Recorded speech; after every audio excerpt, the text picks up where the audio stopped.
siapkan kehidupan kita untuk firman Tuhan.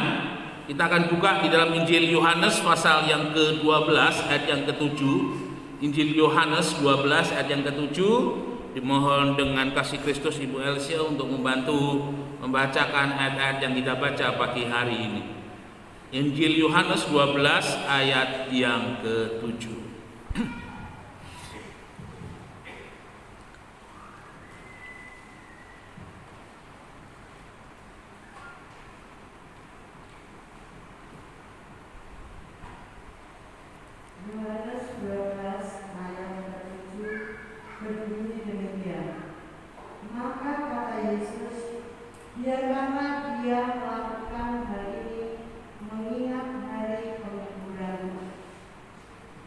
Ya, saudara yang dikasihi oleh Tuhan, ini sebuah peristiwa yang terjadi 6 hari sebelum penyaliban Tuhan. Ya, jadi artinya ketika peristiwa ini terjadi 6 hari ke depan, orang tidak tahu apa yang akan terjadi pada Yesus. Tetapi di sini yang menarik adalah Maria melakukan sesuatu yang di luar kemampuannya, di mana dia mengurapi kaki Yesus dengan minyak narwastu. Dikatakan minyak narwastu itu adalah minyak yang mahal. Konon minyak narwastu ini berasal dari Himalaya, dari India, dari Nepal. Saya hanya coba membayangkan bagaimana ketika minyak narwastu ini diambil dari pepohonan, dari bunga yang ada di Himalaya, lalu kemudian diproses di sana, lalu kemudian dibawa ke Israel. Itu menempuh sebuah proses yang tidak singkat, dan itu yang membuat mengapa minyak narwastu itu begitu mahal. Dan ini dilakukan oleh Maria kepada Tuhan Yesus pada saat Tuhan Yesus kembali mengunjungi di Betania, di rumah daripada Marta, Maria, dan Lazarus. Ketika Maria melakukan pengorbanan yang luar biasa, ada banyak orang yang protes, termasuk salah satunya adalah Yudas Iskariot. Sebagai seorang bendahara Tuhan, tapi bendahara yang gak jujur, ya, dia mengatakan, loh, eman-eman itu minyak yang mahal harganya hanya dibuang dengan begitu. Kan lebih baik uangnya bisa dipakai untuk membantu orang-orang miskin, orang-orang yang tidak mampu. Tetapi Yesus membela daripada kehidupan Maria, bahwa apa yang dilakukan oleh Maria ini adalah sesuatu yang benar, sesuatu yang tepat, dan perlu saudara tahu, ini adalah sesuatu yang tidak bisa diulang oleh Maria dan tidak bisa diulang oleh siapapun, di mana pengurapan kepada Yesus itu dilakukan. Nah, saudara yang dikasihi oleh Tuhan, hari Minggu yang lalu Tante Sian, Ibu Gembala dengan Ibu Elsie besok ke sana. Lalu pulang dari sana, Ibu Gembala datang kepada saya dan bilang kondisi daripada Tante Sian begini. Lalu Ibu Gembala bilang minta izin, apa boleh Tante Sian dirawat di pastori? Saya bilang oke, nggak apa-apa. Dan akhirnya Tante Sian dirawat di pastori. Ada satu hal yang menarik, bahwa apa yang dilakukan oleh Ibu Gembala, apa yang dilakukan oleh Tante Elsie adalah sesuatu hal yang bagi sebagian orang mungkin ngapain sih cari repot, ya, ngapain sih cari susah. Tetapi justru yang dilakukan ini tidak disadari bahwa itu adalah sesuatu yang terakhir.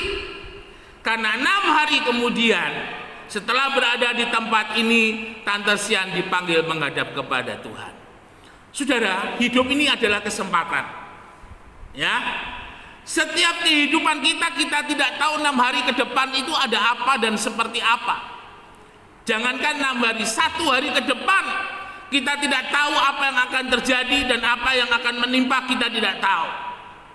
Tetapi kita mau belajar dari apa yang dilakukan oleh Maria ini, melakukan sesuatu yang baik untuk Tuhan, melakukan sesuatu yang berkenan kepada Tuhan, melakukan sesuatu yang sesuai dengan firman Tuhan. Ini luar biasa sekali. Perubahan jasmani akan diawali terlebih dahulu oleh perubahan yang rohani. Ketika yang rohani, Matius 6:33, kerajaan Allah dan kebenarannya sudah kita dapat, maka yang jasmani itu akan ditambahkan oleh Tuhan. Seperti Ayub 1 ayat yang ke-10, ya. Bukankah Tuhan yang menjaga apa yang dimiliki oleh Ayub? Bukankah Tuhan yang memberkati apa yang diusahakan oleh Ayub, sehingga yang dimiliki oleh Ayub itu semakin bertambah banyak? Sebuah perubahan akan terjadi. Dimulai kapan? Dimulai hari ini. Kalau Bapak Ibu Saudara mau hari-hari ke depan menjadi hari-hari yang luar biasa bersama dengan Tuhan, berubahlah hari ini. Berubahlah secara rohani, berubahlah secara iman, berubahlah hidup yang sesuai dengan firman Tuhan. Saya jamin hidup saudara yang jasmani itu akan diubahkan oleh Tuhan. Pertolongan Tuhan itu ajaib. Pertolongan Tuhan itu luar biasa. Janda yang ada di Sarfat, ketika Elia berkata, "Bu, buatkan aku lebih dahulu roti." Itu adalah sebuah kesempatan. Janda Sarfat bisa ambil nurut apa yang dikatakan oleh Elia atau menolak. Dan kita lihat apa yang dituliskan dalam kitab Raja-Raja. Ketika janda yang di Sarfat itu mengambil kesempatan untuk hidup melakukan firman Tuhan seperti yang dikatakan oleh Elia, ekonominya mengalami mujizat. Bagaimanapun tidak, minyak yang sedikit, tepung yang sedikit, tidak habis-habis dimakan untuk 3 orang selama kurang lebih 3,5 tahun. Sebuah perubahan hidup, sebuah perubahan hidup yang menyenangkan hati Tuhan, awal dari mujizat ekonomi itu terjadi dalam hidup ini. Ishak, ketika dia berada di Gerar, dia melakukan yang tepat ketika dia berkemas-kemas hendak pergi ke Mesir, ya, karena di Mesir kondisinya lebih bagus, lebih baik daripada yang terjadi di Gerar. Tetapi ketika Tuhan bilang, kamu tunggu sabar dulu, kamu tunggu di sini, aku akan memberkati kamu." Waktu Tuhan bukan waktu kita.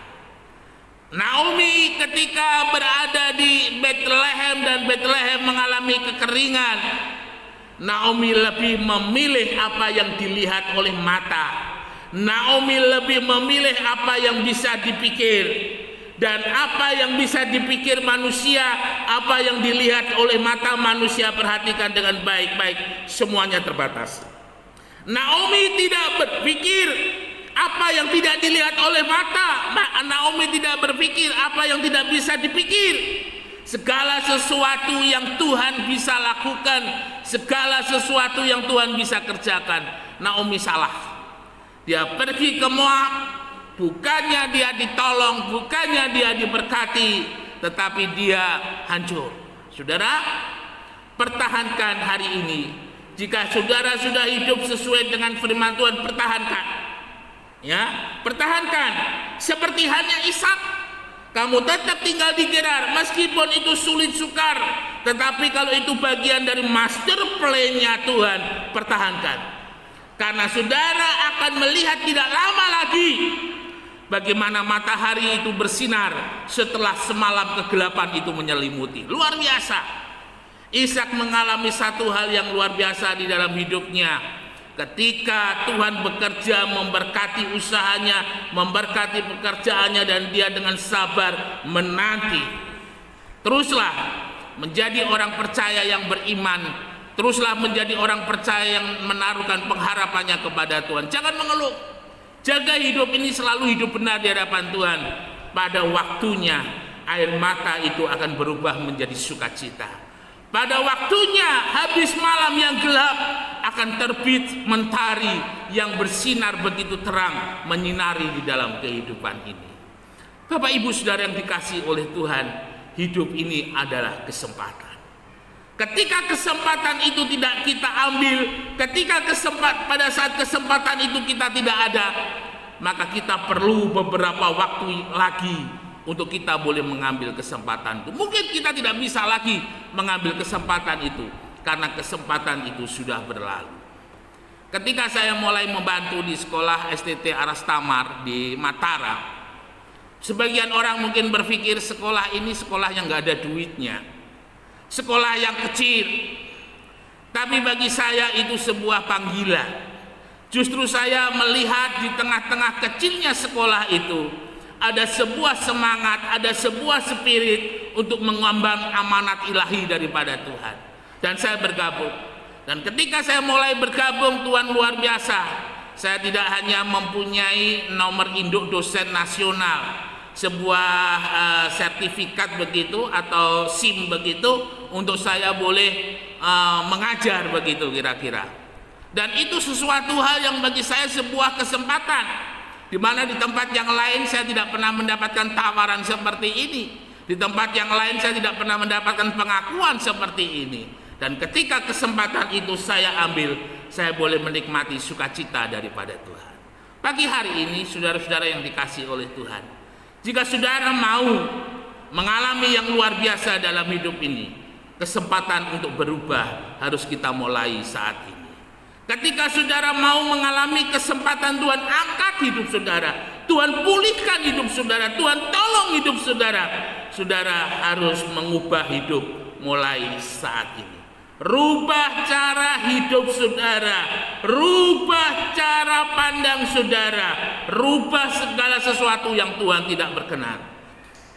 Maka Tuhan akan bekerja di dalam kehidupan kita, jauh dari apa yang kita pikirkan, jauh dari apa yang kita lihat. Semangat terus, maju terus untuk berubah, karena hari depan adalah kesempatan kita meraih sukses bersama-sama dengan Tuhan. Immanuel, Tuhan Yesus memberkati, beri kemuliaan bagi nama Tuhan. Mari kita sama-sama bangkit berdiri, kita naikkan ucapan syukur.